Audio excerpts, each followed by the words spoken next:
What's going on, guys? Jason here, Mixology Reptiles. Welcome back to the live stream. You know, I'm not even going to bother with some big, grandiose intro or any of that because this guy is probably, aside from the stream sponsor, Herbert, HB Reptiles, our guest tonight is probably the most involved and engaged person in this series. So without further ado, from Constricted Reptiles, Mr. Dale Richards. What's up, buddy? Hey, how's it going? Good, man. Thanks for coming on. I mean, you're here every Tuesday night, but now you get to be in front of the camera. Yeah. A little different. I mean, first of all, before I get started, thank you, of course, for all your support on all of these. I mean, you're in here with everyone as frequent as the rest, so I appreciate your time with this show. So, for those who aren't aware that might come across this, why don't you give them a little, elevator pitch on who Dale is and Constricted Reptiles? Dale, I own Constricted Reptiles. We mostly do ball pythons at this point. Some boas, started with corn snakes, went back to a little bit of corn snakes, and some Honduran milk snakes, and I don't know what else there is to say. Well, I gotta say, complete transparency here. Obviously this is, I don't know if people realize this, but this is actually the first time you and I have ever spoke face to face. Yep.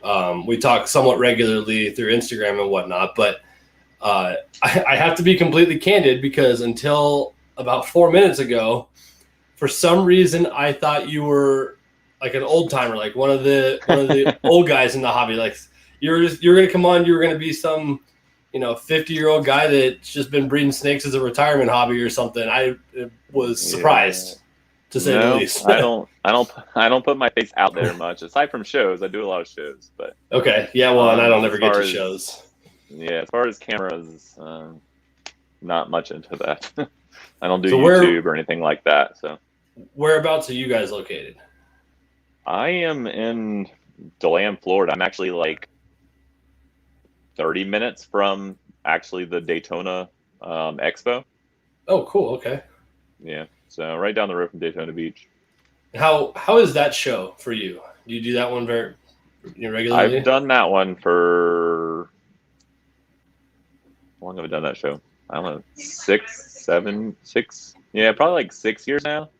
The first year I did it, I mean, me and two buddies set up on one table with deli cups, and we split one table, and we had fun. I mean, made a little bit of money, but wow. It's something I've done every year since, and I enjoy it. It's a great show to just go hang out at and stuff. So, but yeah, I was gonna say that's the vibe we get from Chris Eaton all the time. Is that it's not what it was back in the day. Now it's a place just to go and party and hang out with guys you don't see throughout the year. It's convenient enough for me to make it worthwhile. Chris has never vended it though, right? I know he comes down to it, but I don't think he's ever vended it. Yeah, I don't know. I mean, I haven't dug into. I mean, we've had him on here obviously, but I haven't dug into the depths of how far back Eyeballs goes and what their involvement in the show circuit and that kind of thing. There's definitely good money in the show still. Yeah, and it seems that way in most shows. I was just listening to his show, actually, his podcast from Conroe, Herb's Conroe, a couple weeks ago, and Sean Gray, who we're going to have to get on here at some point. He's just saying that it's just the vibe is so energetic because people are finally they want to get out, they want to get back to going and doing stuff and that, and it seems like the shows are really doing well because of that. Yeah, the shows have been great. I mean, we have a bunch of shows. I'm in Florida, so we have like no regulations or restrictions or anything for a little while now. So I mean, Orlando and Jacksonville and Tampa, I do those shows 4 times a year, so each. And so I've had shows the last 2 weekends, and I got one not this weekend but next weekend, and so it's But they've been good. Did you go to Schaumburg? I did not. I haven't made it out. As far the furthest shows that I have actually gone to is I do Raleigh somewhat regularly, North Carolina, and Atlanta. Most of the other ones are in Florida. So I have Charlotte, which is the first time I'll be doing that. Not this coming week, but next weekend. Oh, okay. So, in Daniel's backyard. Yeah. So hopefully it's a decent show. But I haven't made any of the outside of Daytona, any of the big shows. I mean, as far as Tinley, we talked about going last year, but we never ended up doing it, and then it got canceled anyway, so it didn't really matter. But never visited any of them, never been to any of them, none of the California shows or anything like that. Interesting. Yeah, neither have I. I mean, it's actually kind of funny because I've been to the Sacramento show, but I was probably 19 at the time. Maybe not even that old. Maybe 17 at the time when I went to the Sacramento show and didn't know anything about it because I wasn't into snakes anyway. Right. But I've never been back. Never been to Pomona or Anaheim. And I've tried for the last 3 years to get to freaking Tinley and Arlington, and it just doesn't work. You know, now I got kids. I'd like to go. Yeah, I'd like to go to them. Still on the fence about vending, maybe, but I mean, I know there's a lot of guys from Florida that drive out there. It's like 16, 17 hours though. Yeah, it's just that's about how far it is from here too. Yeah, and it's a long drive.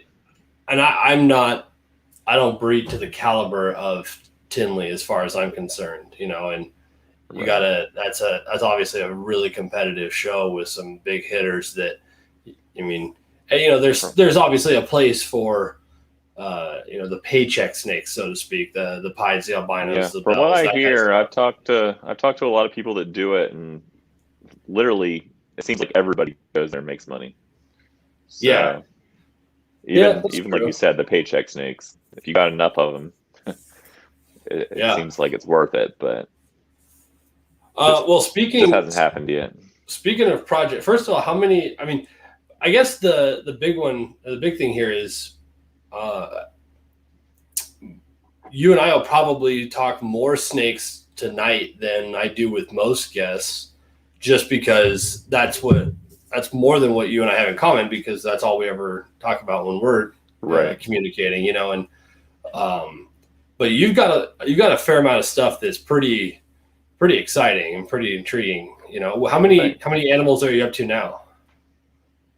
I have no idea total. I mean, it's not a crazy amount. I would average it around like 500-ish, like babies and everything, depending on the time of the year and stuff. Okay. So, and what numbers do you pair for typically? What do you shoot for on a standard year? I mean, it's steadily grown. So last year I did about 63 clutches, I think, plus some boas and some milk snakes and stuff. So that was just ball pythons, but not anything real crazy. And honestly, this year I think I'll be slightly under that because I'm having a kind of a slow season. So just hitting hopefully some good stuff, but kind of out of, I can house probably like 100 and I don't know, probably 30-ish, 40-ish females like that are breeder size, but with trying to cycle stuff out and trying to stay at that size, probably roughly around like 100 girls like that are more accurate as far as breeding goes. Until we have bought property and we're working on finishing up the designing and everything of the house. So we're starting to get quotes and stuff as far as building. So once we do build and we can get out of here, because I have nowhere else to grow in here. Okay. So I have that problem. I still don't want to go a lot bigger than that, honestly. I would like 200 breeder girls and probably about it. So just keep upgrading and try and keep it high end stuff. So somewhere in that, probably 120, 150 clutches a year, something like that, when you really get going? Something like that. Yep. Do you do this full time, or do you have a real job? I do this full time now. It's been a couple years. Big, huge help with my wife. She's an RN, so she makes good money. Okay. It was a lot of hard work to get here, but I've been dry goods and stuff at a show, so that helps supplement some costs and stuff like that. So, and I also breed rodents and I sell rodents. So, God, I'll tell you, man. I mean, you've probably heard I've said it on here before. I wish I still had the capability or the access to feeding live, but I'm so glad I don't have to clean the rat room anymore. There's so much work. Yeah, I just wish I had somebody luckily, local. I have somebody to clean most of them now. So, oh, that's nice. That's a huge benefit. That definitely helps. I mean, my closest rat guy he's 2 hours from here, and he doesn't come to town often enough to make it worth it. And I'm basically more or less the only game in town as far as breeding's concerned that would need a weekly supply kind of thing, and it's just not worth it for him, you know. And and it's tough because I wish I could, you know, and it, you know, obviously I can afford to buy the rats because I do anyway. You know, frozen, it would just it'd be so much more efficient to just have, you know, every Monday afternoon they're dropped off at my front door and I feed, and what doesn't eat I call and put in the freezer. Like that'd be amazing. So it definitely makes it easier to have it on hand. But I'm hoping if we do end up getting to move towards Kansas City or something that I can line up, because I know there's quite a few breeders in the immediate area around there, and somebody somewhere is bound to breed rats in that area. So I'd like to get back to that if I can. I guess I've been pretty successful in converting over to frozen. It's been a real pain in the ass, I'll tell you, but I haven't done frozen since I used to breed corn snakes. Hey man, look at this. Got a legend in the house. Freaking Limey came in to say hi. What's up? I just seen him, and I just bought a snake from him in Raleigh. Oh, did you? Yep. Another guy that I've never actually seen face to face, but I talk to somewhat regularly. Super nice guy. Yeah, he won't come on here. I've tried. I know better. I know better than to ask. So yeah. Any of the people in the chat, of course. I mean, you guys have talked to Dale more than I have in the mini shows or whatnot. He's in the comments. But you got any questions or anything? Definitely put them in here, and we'll get them up. As far as what you work with, I don't know if you saw my last message right before we came on, but you posted the picture of. I saw something come across, but I was trying so hard to figure out how to get on. I didn't even look at it. You just posted that picture that acid bumblebee hit hypo, and and I just commented like, yeah, I'm going to need that. So, if I remember right, it's a male, and it will be available. So, dude, the problem is I've told you this before, but the issue is I refuse to do this with any kind of credit or debt. Right. And because our season's just now starting to lay and hatch, I'm not in a position to start dropping 4 figures on more animals. But I'm like, God, I really want to put acid or confusion or, static, what have you, into the collection, among other things. And that one just looked killer, man. Like, I just was insane. Yeah. I'm trying to kind of wean most of the spider out. Not that I don't like it, but it's just, it's a little harder to move sometimes. So that was actually, I don't know if Barry Swope, he's a friend that lives not far from here. He's the one who actually, I got my hypo puzzle stuff off and stuff like that. So he does a very, very small collection of high-end stuff. And so it was his female. It was a leopard spider hypo that I put my pastel acid het hypo on. We didn't really get great odds in the clutch, unfortunately. So the coolest thing we hit was a acid leopard bumblebee het hypo female. Jeez. So there was no acid hypo. I say that, but one of them we're still kind of questioning. I'm not sure if it's It doesn't look like the acid hypos that I've hatched.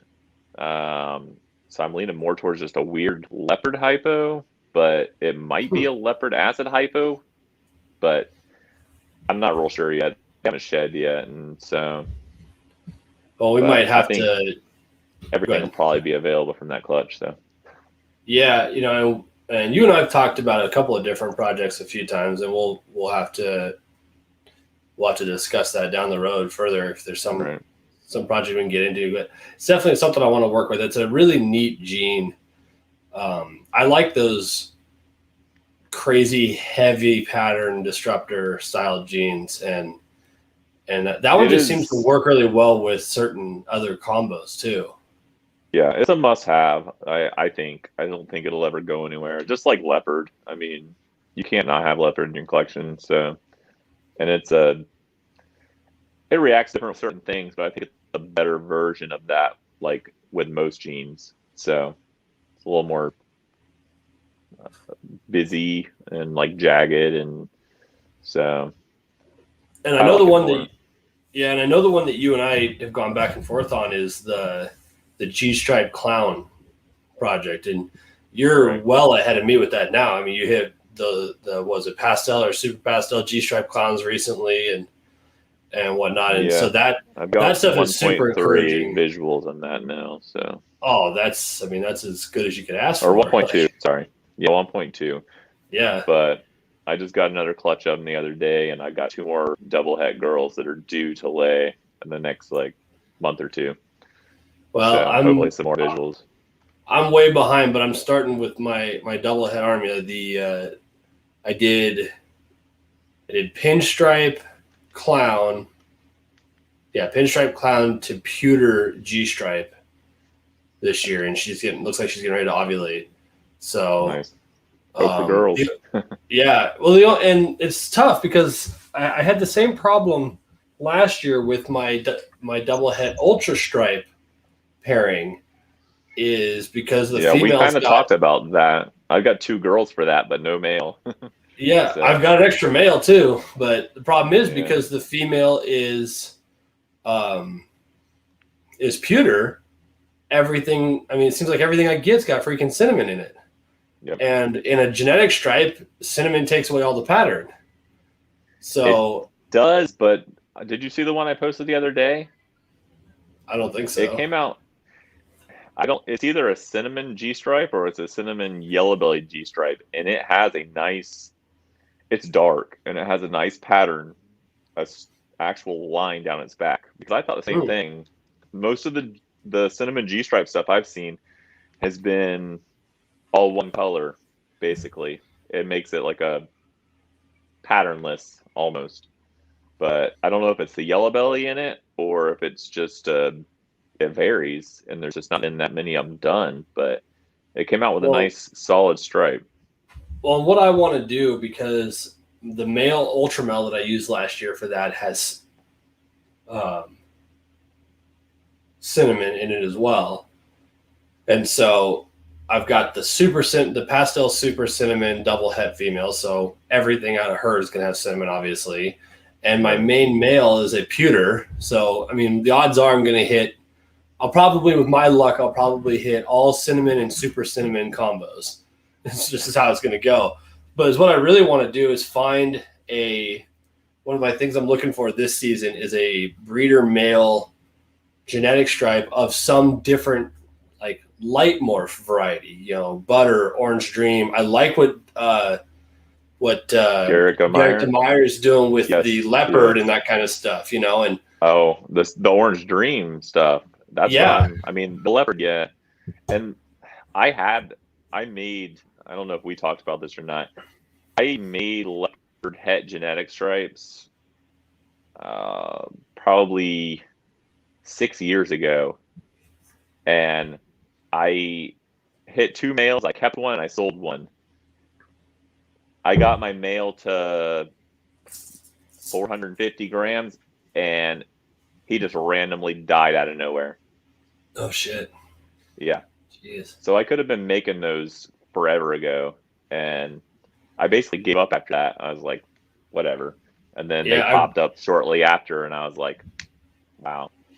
I really want one of those Orange Dream or Orange Dream combo G stripes from Garrick, but I need something that's going to be ready this fall because I want to do another double het ultra stripe pairing, but it'll be from completely different parents, so that way none of the bloodlines are the same, and it takes cinnamon completely out of it because it'll be whatever that is to my pinstripe ultra male female. I wouldn't worry too much about getting the Orange Dream in the ultra male. I don't think, me personally, anyways. I think it's gonna be a hard sell most of the time. Leopard, I think the way to go with that one is going to be the lighter stuff. Like I love what Butter Lesser does in genetic stripe. I'm not really sold on the idea of a banana, although if it was a banana male, all of the banana male combos that come out would be, or all the banana combos that come out would be male, which would timeline wise fall into the double heads from last year. So they all kind of meet up together, but I want something on the lighter side so that I can mix it with the super cinnamon female and that pastel female and whatnot, but also so that I can put it to that pewter G stripe and make paycheck snakes, make more genetic stripes of a variety that aren't just cinnamon and super cinnamon and that kind of thing. Yep. So that's one of the I'm ones having the same problem. I've been looking for something like Ultramel or Het G-Stripe Ultramel or one of those combos like together, and there's nothing out there. So. The other thing I'm thinking seriously about doing is looking at selling my my cinnamon Ultramel male, that proven breeder, and replacing him with a breeder Ultramel male with something else, be it bamboo or Enchi or leopard or something completely different, again, to pull the cinnamon out of that project, because then I could do the pairing again to the same girl, have less chance of cinnamon to come into the pairing, add maybe some pattern or a different color or whatever, but then also be able to take that to the clown stuff or even to pied and not have to worry about the super high white pieds and down the road, and just kind of mix it up a little bit. So that's something I'm throwing around today. As I was cleaning, I was like, you know what? He's giving me a handful of really good clutches and that, but maybe it's time to rotate him out and try to find another, ready to go male for later, and do something different with a little bit different color, So it's because I got a very limited amount of space. Obviously, that's my problem. It's So. I'm probably gonna throw the pastel genetic stripe clown on a ultra male or something like that to try and just, I don't know, get that male, unless I can find something. But they're only double hats, but they should be ready for this coming year, and they're just gonna sit there because I don't even know what to do with them. So need to put I see Beast Morphs in the comments. You need to put the acid stuff a through Ultramel, B through G stripe, because I think the acid G stripe would be. Is it already done? Yeah, I made one. I have a super pastel acid genetic stripe male. How did it work? I like it. It's on my Instagram. Is it go back a little bit? It's super jaggedy, like busy. So that was a project between me and Travis Wyman last year, and we made a pastel genetic stripe acid and a super pastel genetic stripe acid. I got the super, he took the regular one. Wow. And I have another one, and I'm not sure if Butter is just like striping out, but it's different looking. So it's a female, so I kept it too, and it's a butter genetic stripe, but it's a really weird looking butter genetic stripe with like a thick stripe and a darker color. So I don't know if it's a acid butter genetic stripe and it's just the butter is keeping the stripe or not. So it's still kind of uncharted territory. So there's not really anything to compare that to. But yeah, I'm working on that. I'm working on getting the acid genetic stripe and clown all together. So Jeez. I've got a acid het genetic stripe girl that's probably like 700-800 grams.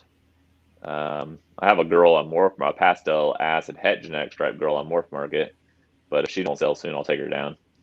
So What do you got her listed at? I got her for. At how much? 4,000. Yeah. I just can't. Maybe a little high, but if you don't. Well, maybe yeah. I mean, yes or no, but I'm not there yet. You know what I mean? Like I can't wrap my mind around doing that. But I'm also not producing $3,000 and $4,000 animals, because that would make it a lot easier if that were the case. You know. Right. I mean, we picked up that freeway from Nicole last year, and that was by far the most we'd ever spent on a single snake. And I was like, fuck, what am I doing? And then 2 weeks later, bought the Pied Het DG and the Superfire Pied from Justin, and that was another couple $1,000s. I'm like, but just like that, my budget was gone. Like, you know, it's, you know, it'll take time. Obviously, you've been doing a lot longer than I haven't. Yeah, I've been in that same boat. It was super scary. Like in the beginning, it was a large amount, like maybe once a year or something like that. Yeah. And when I say large, it wasn't like crazy large, a couple thousand maybe, and a little bit here and a little bit there. Other than that, but like you said, once you start making money back off of it, and you see what your investment gets you, it makes it a little easier to spend that money. Yeah, and I'm still in that foundation phase where I have to keep the best of what I make, you know, all the time. Like I still cry. I still cry when Chris Sexton posts pictures of that GHI clown female I made last year, because I wish I had that girl. I should have kept her.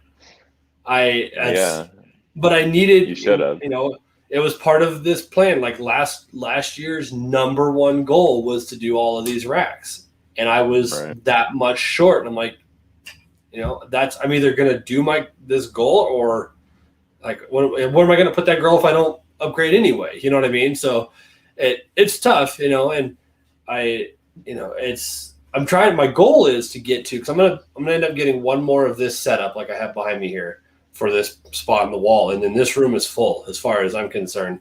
But that'll be 78 tubs, I think it is, something like that, or 76 tubs or whatever. And are those like the 55s back there? So these are the Freedom Breeder 40s. I've got 8 levels of those, and then 2 levels of the 70, so the bigger one. And I'm going to order. So that Freedom Breeder one is that the same as the ARS 55 40s? Yep, this one is, and then same depth of those skinny ones. Yeah, and then this in the 70s. This and the 55 40 are the same tub. The 70 is tubs, in my opinion. Yeah, the 70 is just like the ARS 7030 tub, but the same length as the 55. Yeah, I got 100 and I got 140 of the 70s. They're too big in my opinion, most of the time.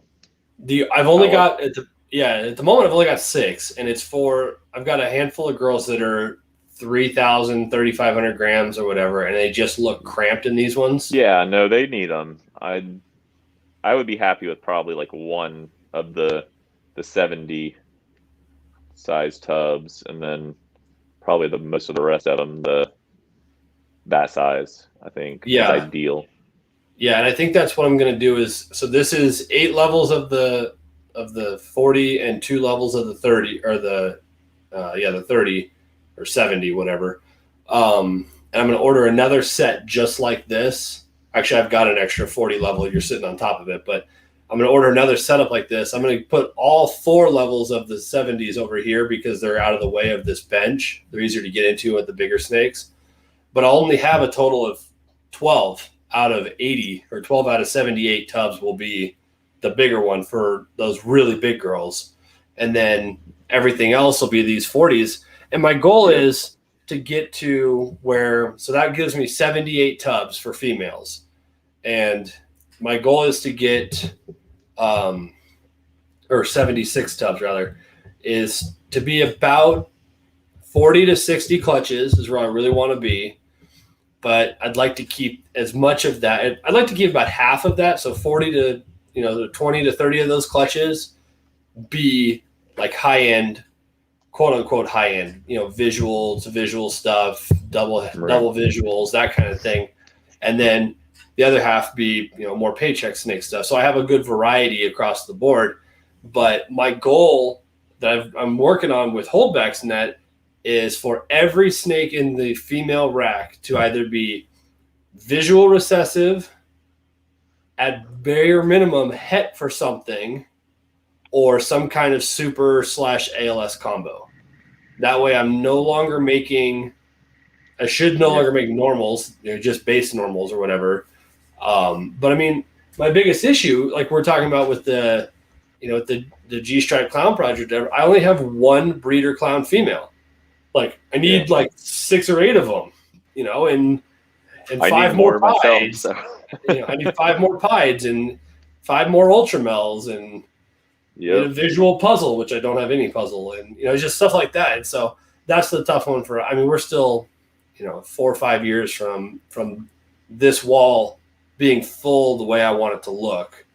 To then be making that kind of money, never get to where you want it to look. Because you always better that expectation. So that's true. You think you're getting close, and then it just keeps moving forward. So. I did that coffee and combos thing with Billy last week, and he had mentioned that he's working to. I might get the numbers wrong, but his goal was for every clutch to be like $20,000 to $30,000 a clutch on average, across all of his clutches. That's crazy.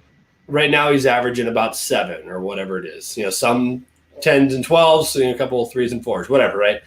And I'm thinking to myself, this is never going to be a full-time thing for me. It's never designed that way. I have a career that I thoroughly enjoy.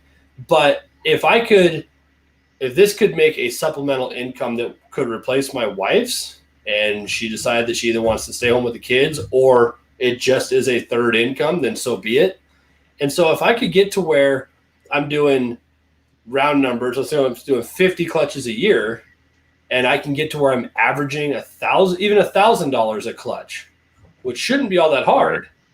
That's a good average of, middle American income on the side, minus expenses, like operating costs and whatnot. So that's my progression. Keep, some of the stuff I'm holding back to replace what's over here to hopefully get to that point to where I'm not just making I'm not making pastel het hypos and, and basic, lemon blasts and, crap like that. So. Yeah, that's pretty easily doable. I mean, I still make a lot of that junk too, but honestly, with the market the way it is, that stuff sells great at shows. Normals are going for like $65 now at shows. So, jeez. Well, that's part of the limitation for us here is just the proximity for shows that I just don't have access to. That's the closest big shows for us is Denver, and that's an 8-hour drive, and so it's a weekend idea, obviously, and you're talking like I was talking with Bob Vu. It was like it's $1,000 or $1,500 weekend just before you ever get started. Yeah. And you show up with 30 animals for sale because your season's running late or whatever, and they're all GHIs and lemon blasts and a couple of pieds or whatever. It's like it's almost not even worth it at that point. So we're trying. Yeah, I agree. We're trying to expand the show system up here a little bit. I work with the guy that runs the circuit, but I mean, I do just fine online, I guess, so I can't complain there. Yeah, no, online's been just as well as shows have been. Everything's been moving pretty well. So what? Go ahead. In the acid, if you're in the acid project itself, what is one direction you want to see it go that's not been done yet? What do you want to work it into? I mean, nothing crazy at this point. I'm still working on acid ultramel stuff. So I got the actually I still have 2 male acid Mojave het ultramels. So hoping to make visuals of that. Maybe I don't think it's gonna happen this year. So it'll probably be next year. I'll just send you my female so you can put it. I'll just ship my female to you. Yeah. So that, I mean, is one direction. Obviously, I'm still working on the genetic stripe stuff. I don't think I'll produce any this year, but because most of my genetic stripe girls go pretty early, so I kind of missed that window this year. But still working on trying to figure out the acid genetic stripe stuff like a little better, and then trying to work into the genetic stripe clown stuff. So acid genetic stripe clown combos and stuff like that. I may or may not. I put them together once. He's kind of young. She's somewhat young, but I mean she's 1,600 grams. So I put the pastel acid genetic stripe with the black pastel acid clown girl, but they didn't do anything. So that's hopefully a moving forward pairing. So that's I can't even fathom it. I don't. Yeah. Also, I'd like to. It was a pairing, and then the male shut off on me quick this past year. But I'd like to work on some more. Well, the acid hypo stuff too. So I've got that stuff. I'd like to work the acid hypo into the puzzle. Yeah. And also the acid. Where was I going with that?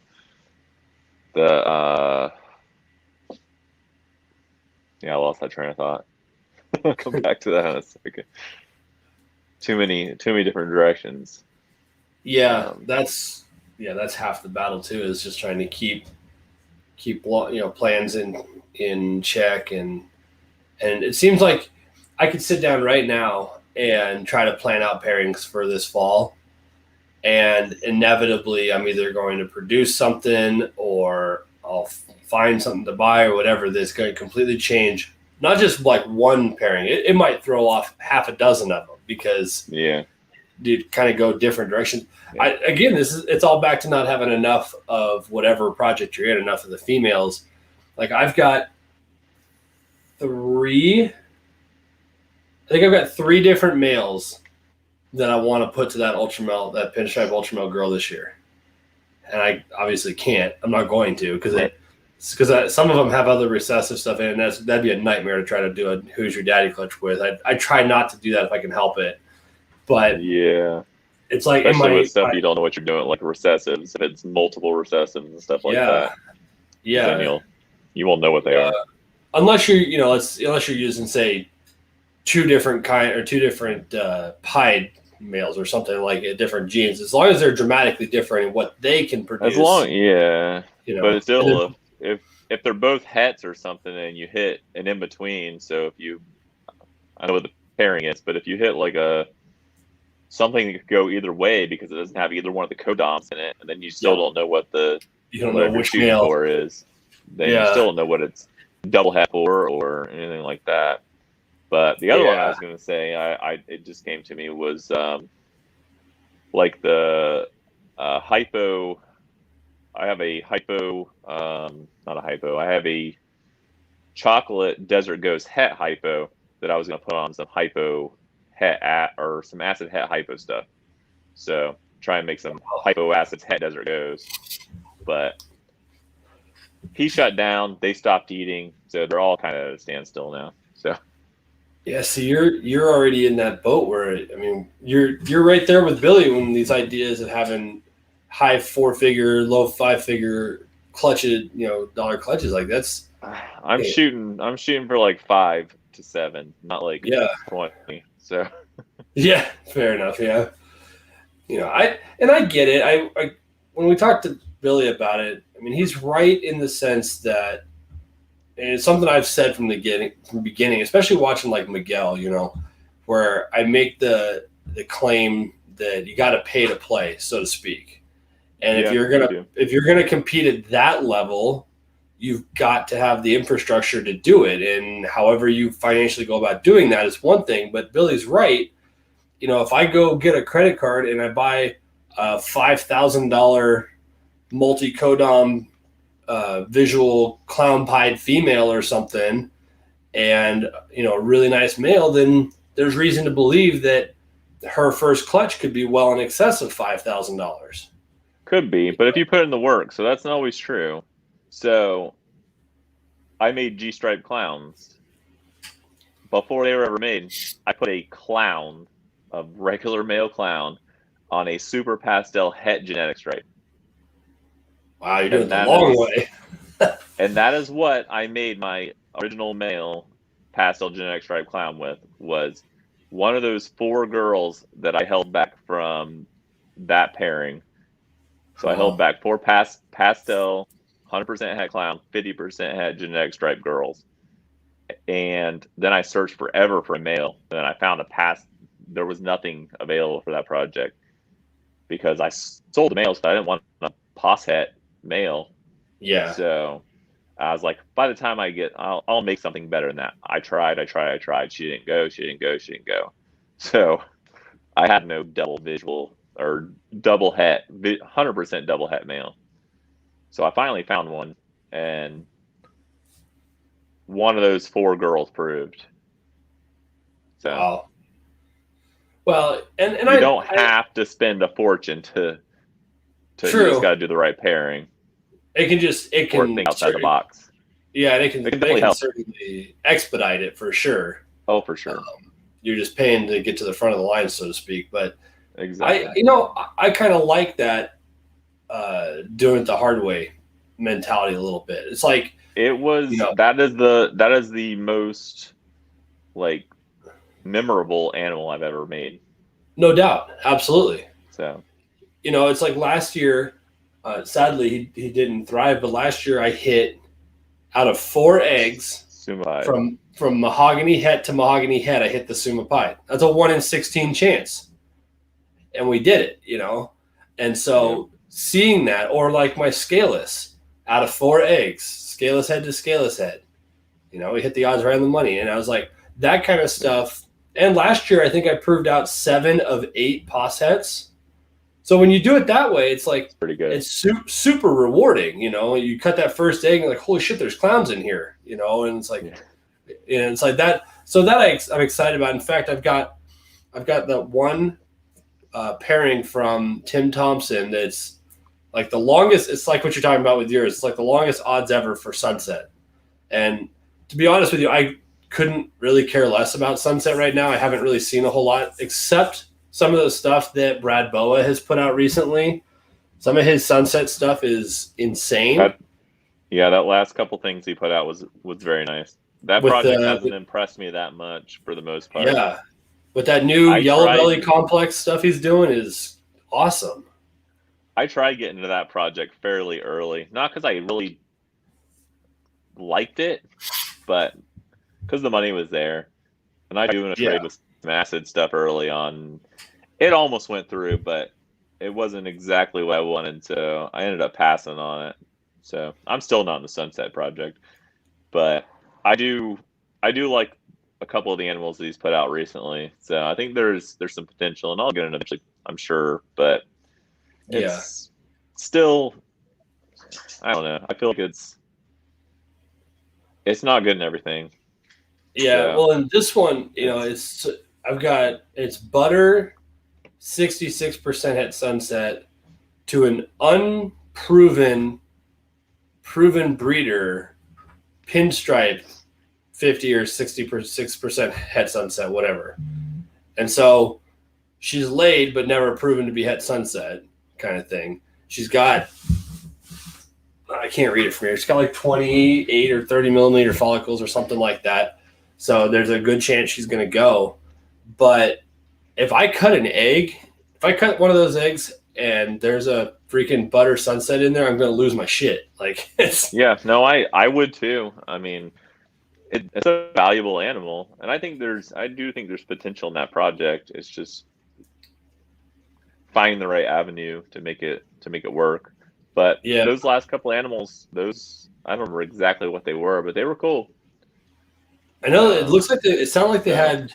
Sounded like they had definitely yellow belly, and I think one of them had Mojave in it. They were like Mojave, leopard, something. I don't remember exactly. Well, I didn't pay that much attention, but they were cool. I liked them.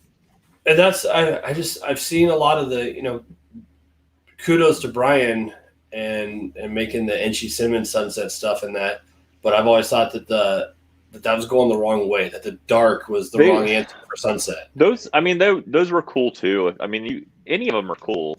I mean, I like them. It's just you got to look at the potential versus the price tag. That's true too.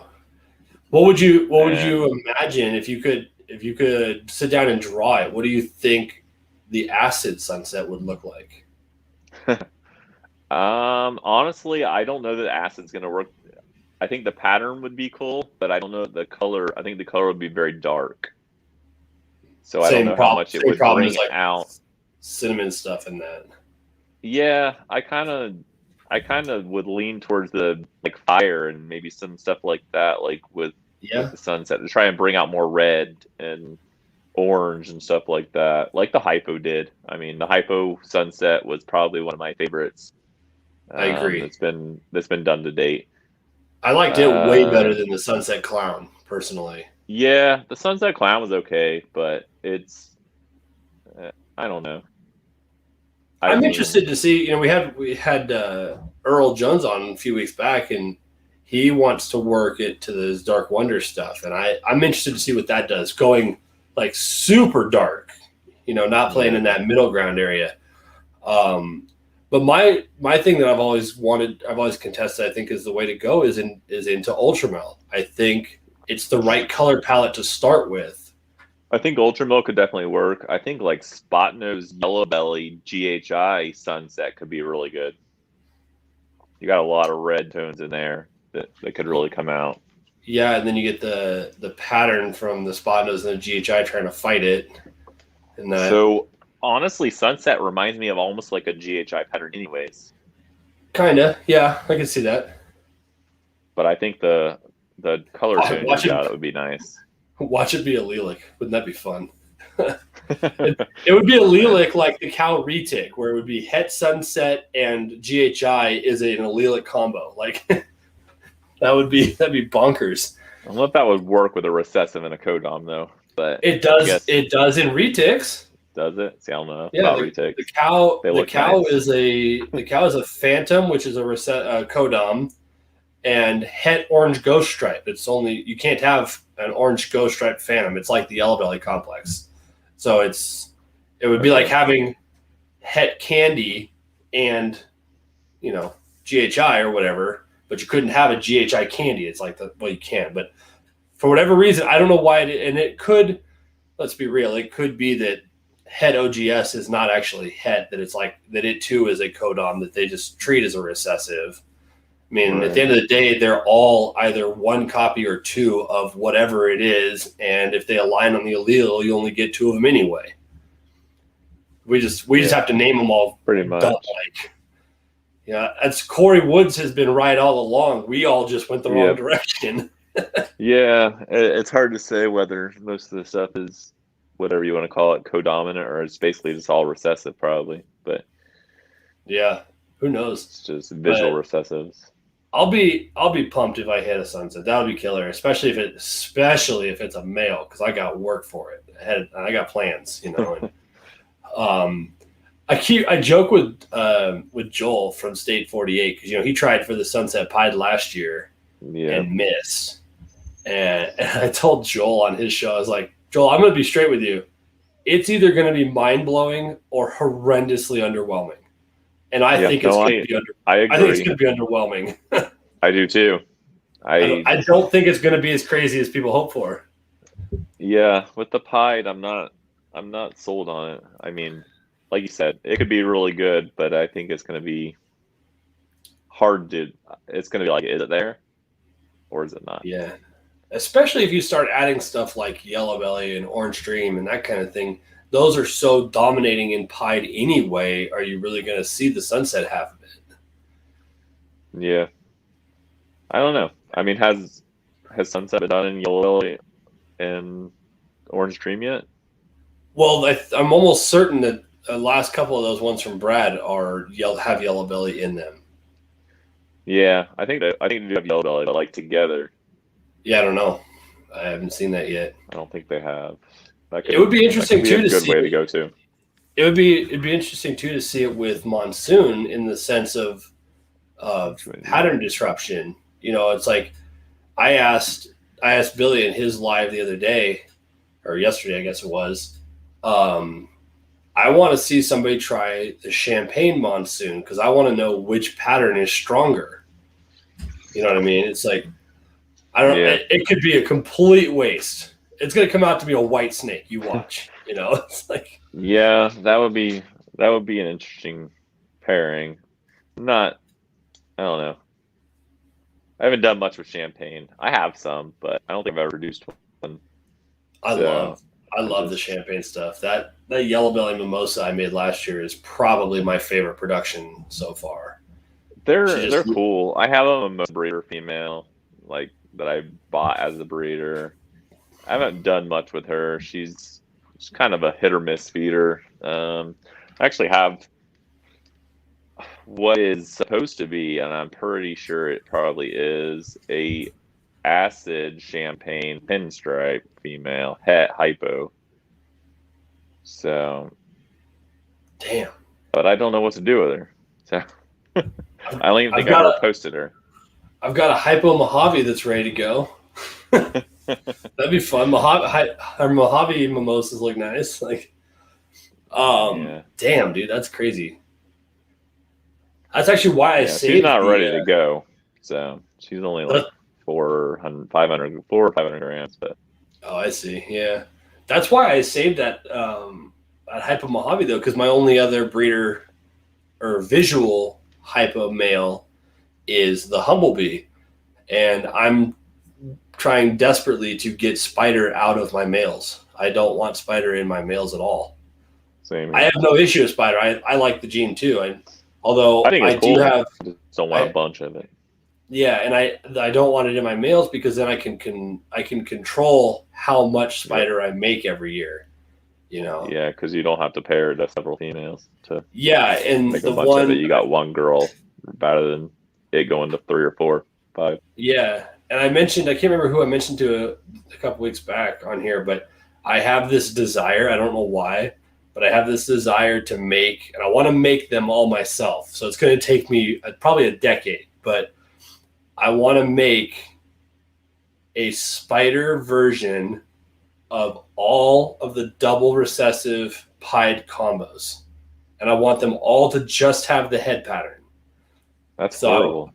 I've already got the Lavender Spider possible het pied. She'll be ready by the end of the year. Who knows if the Spider double het Lightning is ever going to eat again. She's probably going to die. I don't know what's wrong with her.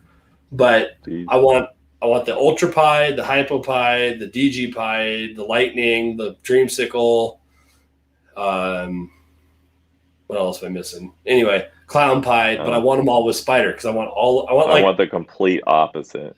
Yeah, I want the complete. It's like the Infinity Gauntlet. I just want the complete set, like of all Spider Pied combos. Like, I'll take all those, but I don't want Spider in any of them. Okay, that's fair. But I mean, it would just be. I think it would be cool, and have them all be female, so that I don't have to worry about breeding a whole bunch of freaking spiders around and whatnot, and I'll just have a whole arsenal of white snakes with different colored heads. Like,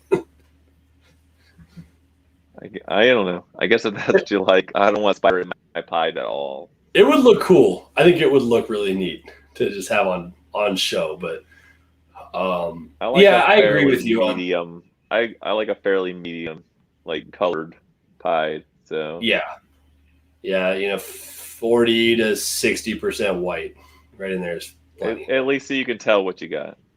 Although it's interesting because that pastel pied possible het lavender that I hit last year, she's like 95% white. She just has a pattern, and she just has a massive white ringer and looks killer because there's so much color and pattern in her. I love the low white pieds. Like I hit an orange dream yellow belly pied that is super low white, and she's crazy looking. She looks like she has like inchy, and everybody that's looked at her is like, that's not inchy.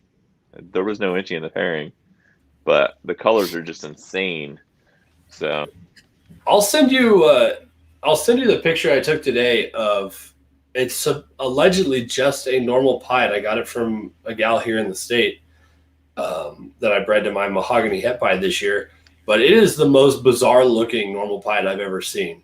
Her color is like almost yellow, but not in the way of like a pastel pied, because it's obviously not pastel, but it's like super bright golden and the most like Rorschach test looking pattern I've ever seen. It's really bizarre. And I'm hoping to see if maybe it's just a weird anomaly that I get funky pattern pieds out of her. Like that would be super cool. it's possible. Yeah, I mean, obviously there's no rhyme or reason to it, but maybe my goal should be to, instead of all the lightning pieds, I should have every one of the combos, but an Enchi version or a pinstripe version. It'd be even better. I agree. I love pin pieds. I'm going heavy towards the pin pied stuff. So we're doing. So I have that pinstripe desert ghost female that allegedly, if the story is to be believed, is the sister to Justin's original pin DG pied female, the double visual, which means the only way that's physically possible is she has to be at least pos het, correct? Yeah. And so I went back to Justin. She's breeding a het DG combo this year, which is going to suck if she proves out to be het pied, because that combo has butter in it, and so all of them will be 50% het pied too. And down the line, people are going to make butter DG pieds. They're going to be all white. They're not going to know it. Yeah. But I ended up buying a pied 100% het desert ghost male from Justin, and he's eating like a champ. So he will likely go this fall. And I mean, fingers crossed like that. Same thing like we're talking about with, with the sunset and the posets and that. If I prove her and I can pull together both sides of that for the double visual, and it's a pin nonetheless, I'm going to cry. It's going to be incredible. Yeah, the DG pied is something that I'm behind on. I tried making double heads last year. I brought pinstripe inchy desert ghost to a orange dream pastel pied, and I got all nails. Oh no. So yeah. So I have no girls for that project right now. I do have 4 eggs because one went bad in the incubator from, what was that? Oh, to Xanthic pied to a pastel desert ghost.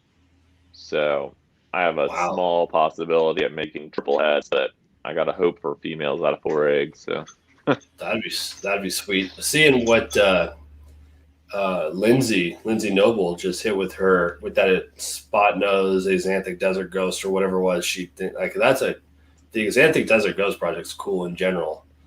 I have some of that, but I don't know what line of desert ghost or what line of Xanthic is anymore.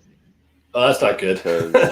Yeah, because I have a Xanthic girl that I bought in Daytona in like 2000. I don't know when I first started buying stuff, 14 or something. And I bought it as a VPI. She's only laid twice for me since she's been the breeding size. I made double head Xanthic pieds with her. I held back 2 girls because that's all I got. And then I made double head Xanthic desert ghosts with her. And I bred the double head Xanthic, and she hasn't laid since. So basically, only 2 clutches. So I never paired her to a visual. And the double head Xanthic pieds, I bred the first year to a VPI pastel Xanthic het pied, and I got no Xanthics.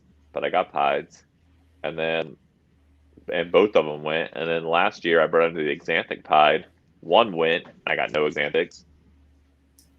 So you have breeder size double het lightning pieds now. You just don't know what line. I don't know what line they are. No. Can I send you my double het TSK lightning and see if it's that line? I've got a male that's been ready to breed for almost 2 years now, but his sister won't freaking eat. What is he? And he's just a normal double het TSK lightning from the Snake Lab from Mike. I bought it as a pair. I got him, and I got a spider double. I'm not even so much worried about those girls because I got so much stuff growing up for that project. I don't even care that much. I have 3 double het, actually 2 are spider, and one is just a regular, but they're double het Xanthic desert ghosts, and they're from the same girl, and I don't know what line they are. So, we can find out, because I know for a fact mine are TSK because that's all Mike does. Yeah.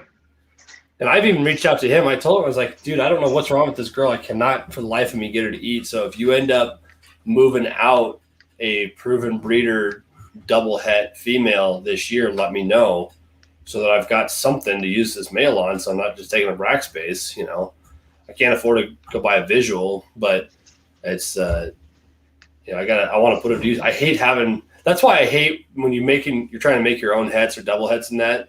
And you save back 1.2 or 3 or 4 or whatnot, and then all the males eat great, and they're ready to go in like 12 to 18 months, and then the girls, they're like, no, screw you, I'm just not going to eat. It's just so I hate keeping all the males back, but it's like in that Ultra Stripe project, I told you I've got that extra cinnamon Ultra Stripe male because him and his brother, the pewter, are both 400 plus grams already.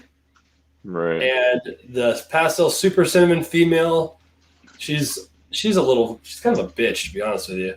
But she's like 285, maybe 300. The pastel female took months to get eating. So she's way behind, and of course the males eat great and they're getting huge. It's like, geez, man. So,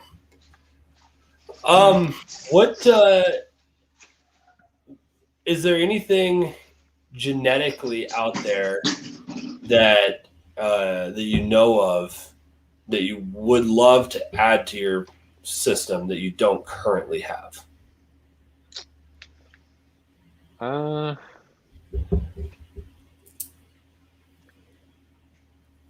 Nothing that I can think of. Like, I mean, obviously there's stuff. I mean, but nothing like that I have to have off the top of my head that I can think of. Maybe something like Stranger, but I'm still not even completely sold on it. Monsoon's cool, but I don't know. It's kind of like Sunset. It's like, It's almost like okay. It's too overpowering. Yeah, it's okay, but it's not something I need, I don't think, yet. So, Blake, I don't know. Blake Thompson in the comments says he's starting the Sunset Genetic Stripe project this season. I was going to mention that earlier when you said you had Het Sunset or something like that. Try and see what it does with Genetic Stripe. I think it's going to be dark. I think you're going to need fire or something in there with it. Or the light stuff like butter. I mean, look at how good butter works in G-Stripe anyway. I agree. I think the butter Sunset G-Stripe would be insane. I don't think the G-Stripe Sunset is going to be cool by itself, though. I think it's going to be really dark. Just because G-Stripe's really dark. But I think if you get the right combo in there, it's kind of like I didn't think Orange Dream was going to work very well with it. And honestly, the Orange Dream by itself doesn't work that well with it. But the Super Orange Dream or the Fire Orange Dream, stuff like that does. That stuff, so it's kind of like Orange Clowns. Like, who cares? Like, it's not that cool. But when you stack the right genes into it, it is. So I only have one Orange Dream, and it's in that freeway. And his number one job, well, aside from a freeway pairing, his number one job next season is that pinstripe ultramel, because I think the OD or super OD and then other stuff that he's got, ultra freeways and ultra super asphalts is going to be pretty killer. Yeah, so I'm working on these super gravel ultramels. Okay. Did you see that super gravel clown that came out last week or this week? Yeah, I feel like that has pastel in it. Maybe, I don't know. Who cares? It looks no, awesome. it was insane. I agree. It looks incredible. Yeah, no, that was something I wanted to do for a long time, but like you said, I don't have a lot of visual clown girls. I mean, I have more now than I ever did, and I'll have more next year. But I had a lot of head stuff, so I wasn't able to make I tried for I think the last 2 years on one girl to make gravel head clown stuff from super gravel to like pastel clown. Finally, I have a clutch this year from super gravel to pastel clown, but I kind of fell behind the boat on that with trying to shoot for one girl. That's another one I need to invest in. Is a super asphalt. I just don't know if I need to go male or female. I mean, male makes it nice because you can start running it into all kinds of stuff, into your, recessive projects or whatever. But when I had, it's funny, when I had Brian Barczyk on here a while back, I don't know why I never thought of this, but he said, I was almost certain it was him. It might have been somebody else, but I think it was him. He said the smart way to do that project is to buy, whether you go freeway or highway, either way, is to buy a freeway male and a freeway female. Because that way you never play the asphalt / yellow belly or gravel / yellow belly game. Because everything will either be ivory, freeway, or super asphalt. I'm like, oh God, that's so simple. Like, why are we all playing this game? I didn't play that game though. When I decided to get into that game, I bought a super gravel male because I didn't want to play. You did it right. So yeah, I've got that freeway is going to a banana phantom yellow belly next year. I'm like, oh, I will start playing that game now just for certain combos, but still, if I have to err on that side, like most of my pairings are even like I have an ovulation from an inchy gravel to a fire gravel. It wasn't exactly the pairing I was going for, but the other male wasn't breeder. But still, I still trying to err on the side of knowing exactly what I got. It will come to the point where I probably will throw something on a highway or something where I might not have 100% certainty, but it'll be like 1 or 2 clutches out of a big amount of them. So, but I did not want to play that yellow belly / gravel game. So that's going to be the frustrating part when I do this ultramel pairing. Is obviously if I had a super asphalt, it would be really easy, right? But when I put this freeway tour, everything I get, I'm obviously not going to know if it's asphalt or yellow belly, and I could very well, when I put them back together, make ultra ivories, and I'd have no freaking clue. Yeah, so I did a super gravel to an ultramel this year. I think it was my first clutch of this year. I only got 4 eggs, but I ended up with 2.2 gravel 100% head ultramels. Oh, so, it's perfect. So I'm keeping the girls, and I'm keeping at least one of the boys. Yeah. If the other boy doesn't sell, I might keep him as a backup, but I haven't listed him for sale yet. But at least I got 2 girls to hold back from that. So I just had an interesting thought though. Would you, if you hit an ultramel ivory, would you be able to tell? Do you think the ultramel is going to change the ivory look at all? I don't think it's going to change the ivory look. I think you might be able to see it in the eyes. Yeah, maybe they kind of have that marble look to the kind of orangey red. Yeah, I think the eye color would be different, but I think that would be it. Huh. I could be wrong, but that's the fun thing about this. It's like you could sit and brainstorm this shit all day long, and you'll still never you'll wake up tomorrow morning and come up with some totally different idea that you couldn't have thought of. It's don't know till you do it. Yeah, and that's my wife. She's like, I don't know. She doesn't. She understands some of the genetics, like she knows when I point out certain things or whatever, but there's a reason why there's name tags on all of these tubs, because if I told her I was breeding, the OD Phantom Freeway to the Pinstripe Ultra Male, she's going to have no freaking clue what I'm talking about. But if I tell her I'm breeding whatever the hell we named him to Cleopatra, then that's all she needs. And she can picture it, But when she puts them side by side and I try to explain to her what that makes, like what I'm trying to accomplish, what combos I'm trying to hit, it's just like, and I don't know how anybody, I'm still new, don't get me wrong, but if you were to start today and it'd be hard. Yeah, not have some like Rain Man level capability of understanding, Punnett squares and that, I don't know how people do it. You'd have to sit down and just do a ton of research. Yeah, I talk to people all the time that still don't. Simple. I'm like that. That's just like simple, but I guess maybe it's not. I don't know. Yeah, I guess. Like I've said before, to me it just kind of comes naturally for whatever reason. The understanding the mathematics behind it, so to speak. The one I'm just not into mathematics. It's like what makes what. Like they're like, what's this gravel? You know what a highway is? Yeah. Well, you don't know what a gravel is then? Yeah. Like, well, when you mix this and this together, it makes this. Like, the one that I'm just no good at it is identifying, like, because I just don't have the experience of making a lot of variety in that to be able to say, okay, well, I'm having that problem right now with my first clutch, but because I don't know. I only have the one red stripe GHI, the male, to know what a red stripe GHI looks like. But now I've got Pinstripe, Mystic, and or Mojave in that same mix. So I'm trying to figure out what the hell I'm looking at here, and I just like... The problem is it's not cut and dry anymore. It's hard. Yeah. I look at stuff all the time, and I'm like, I don't know for sure.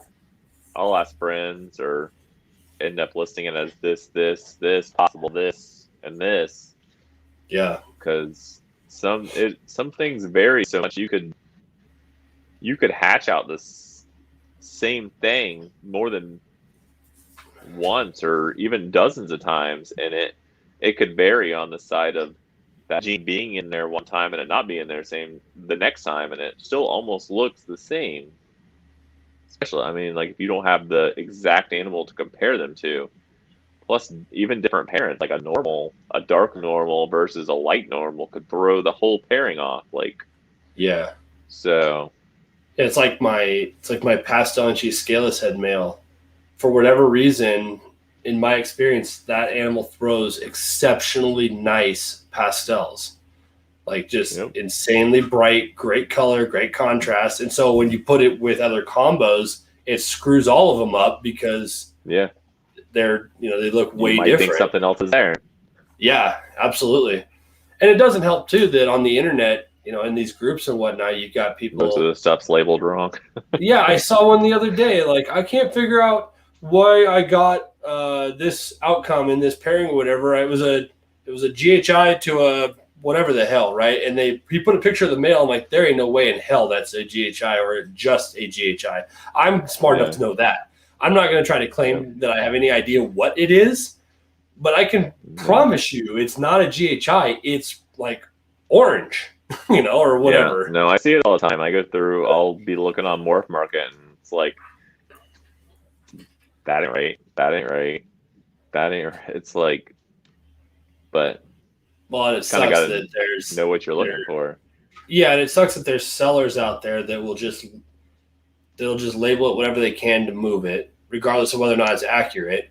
And sadly, there's people that are just not informed or don't have the. That's the thing. Some of them probably think they're accurate. Some of them just don't care.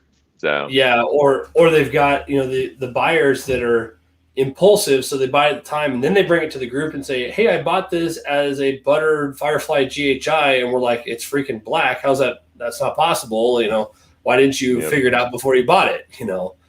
It's like, it's tough, and it makes all of us Well, it as was sellers a good price, so I bought it anyway.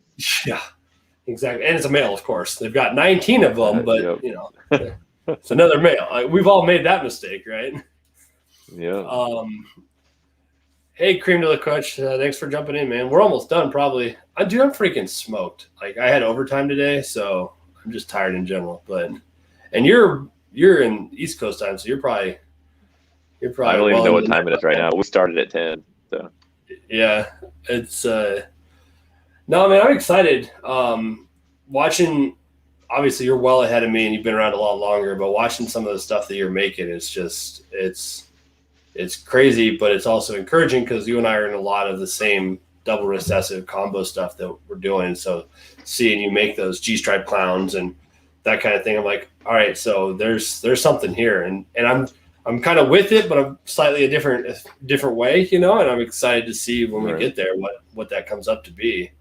And at some point, you and I've talked about it. We'll have to cross those paths at some point, and maybe trade in and out so that we can mix it up and go even further with some of those combinations and that.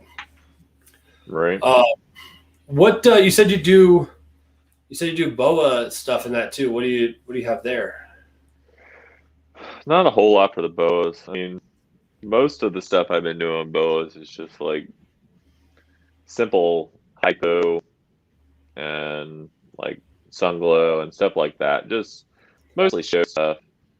Stuff that moves quick and easy at shows and stuff. I have some leopard stuff that I picked up from my buddy Jason. Jason at Richard of Reptiles. He does some nice boa stuff. So what some like leopard? What strain of what? What strain of albino do you work with?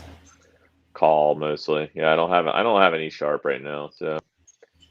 But I have some leopard stuff that I picked up from. It's Poshead, albino, anery, blood. So if the genes hit right, it could make an insane stuff. But really, the leopards are probably my favorite boa. So I just like them in general. Yeah. So I'd be happy just not doing anything crazy with the boas, just making boas. One of the most probably, honestly, probably one of my favorite snakes in my collection is my Argentine female. Yeah. And so hopefully I'll be making some Argentines next year. So that was the first big snake that I ever held. Was at the same was it the show here in town that I took my wife to kind of like go look before we ever had any snakes. That's actually the one that we ended up bringing home our first ball python from. But there was a guy there that had about a 6.5 foot Argentine, and I was probably about how big my girl is now. Yeah, I was blown away because it looks like granite or something. Like the color palette and the freckling that they're super cool. They're almost like a black granite with like a mauve undertone or something. Yeah, so, yeah. It looks like stone. They're really cool, and I just mustered up the strength. I'm like, screw it, I want to put this thing around my shoulders, and I still have that picture, and I'm like, I could own an Argentine someday just as a pet because they're so freaking pretty. Now I would keep her as just a pet, even if I was going to breed her. So yeah, and now I've got my big Dumerals female, and she's that way for me. Like that, she's a teddy bear, and it's one of the girls I like to just take out and just handle she's pushing 7 foot, and. I love the big, and now I've ended up with, I don't know if you've seen, but I had the Motley albino Poshead anery male boa Jameson I had for a long time. but I'm sitting here with a 3-year-old male boa, and nothing to put him to. And the problem was all the females I was looking for to get into the Moonglow stuff, everything has freaking motley in it. And I was like, oh, I can't obviously do that. That ain't going to work. So I got a hold of Chase Baker at Designer Reptiles and picked up a proven breeder, basically a same exact snake, but in a female. And so I sold Jameson, and I bought now Jamie from Chase. And so now I've got this 7.5 foot, and quite a bit bigger around than my Dumerals, motley albino het snow proven breeder. And she is an absolute puppy dog. She's so awesome. And now I just need to find that perfect male. I either need to find the perfect male, which I'm probably going to do anyway, to put in the collection just so I can do one boa pairing a year, or find somebody that's already got a male that we can use while the other one's growing up. But I really want to get into, I want to make Moonglows. Obviously, that was the whole goal in the beginning. But I really want to get I want an IMG Ghost Het Moonglow. That's what I'm looking for, because I want to be able to make IMG Moonglows down the road. I need Hypo, obviously, because she doesn't have it. I've been done. I don't know. I'm not super up on the boas, most of them. So I know the IMG Snow's been made. I don't know if I like IMGs. The only problem with IMGs is they look so normal as babies. Yeah. Yeah, and especially with being, if I get a ghost, IMG Anery and whatnot, it might even take some of that away. But to the point where it doesn't become a jet black boa, you know what I mean? Right. So, I don't know. It's They're fun. Definitely cool, though. I like the IMGs. Yeah, and I like the boa stuff a lot. Like, I'm really excited to be into that. I'm excited to do a live bearer project at some point. I don't think my Dumerals is going to go this year, sadly. I don't think my male was ready because I never saw them together. But at some point we'll have Dumerals and whatnot. But it's just cool because that's my foray into the big constrictors, because I can't have berms and retics and that kind of thing anyway. And these are plenty big, man. They're enough work for one person as it is. So, I guess we're almost an hour and a half in. That's kind of my target. I've never made an hour-long podcast. That's not possible, because obviously I can talk too much. Everybody tends to get closer to 2 hours, but I know you and I are probably both ready to hang it up. So, was there anything that you wanted to hit on that we didn't get to, or anything you wanted to mention? Not that I can think of. I mean, okay. All right. Well, I've been kind of keeping an eye on the comment section. They're just mingling with themselves and not asking a lot of. There's no really questions in here specifically for you or I. So if there's nothing else you wanted to hit on, we'll probably have to have you back on later in the year, see how your season's doing, and talk about some more of these crazy combos that you come up with. And obviously you and I will stay in touch, for projects and whatnot. But man, I appreciate you coming on, hanging out with us, and being in front of the camera for a change. I know you're probably more comfortable in the comments with everybody else, but you've been around my stream long enough. You've been around my stream long enough. We had to bring you up front. So, well, I appreciate you having me on.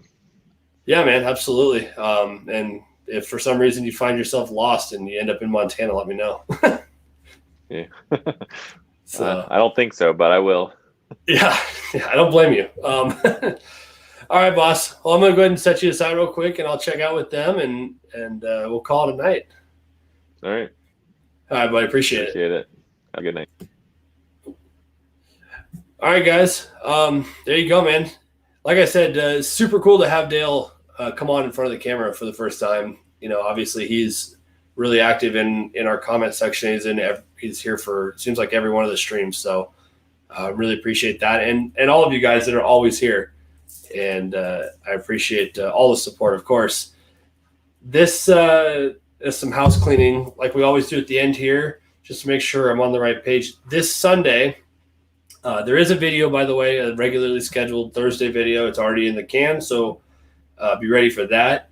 This Sunday, the 27th, is going to be live clutch cutting for Clutch 2. We missed Clutch 1, obviously, but clutch cutting for Clutch 2 Sunday night, same time. So the 10 p.m. Eastern slot or whatever. And we're going to have our guest judge, Chris from the Reptile Ward, on. And that's not going to be a real long one because I have to get back to work Sunday night. And I only have 3 eggs left, and 2 of them look like they're shot. So it could be a real quick one, but there could still be a really cool combo in there. So Sunday night, it's a live stream for Clutch 2. And then after that, we've got 3 clutches back to back, about a week or 2 apart. So got those coming up. And next week is Jeremy Turgeon from Brassman Reptiles and Nerd. So we're going to have him on same time next Tuesday and figure out, kind of rip all the secrets of working a Nerd out from him. So be here for that. I'll see you guys then. And don't forget to check out the video this week and be here for the egg cutting stream on Sunday. All right, guys. See you later.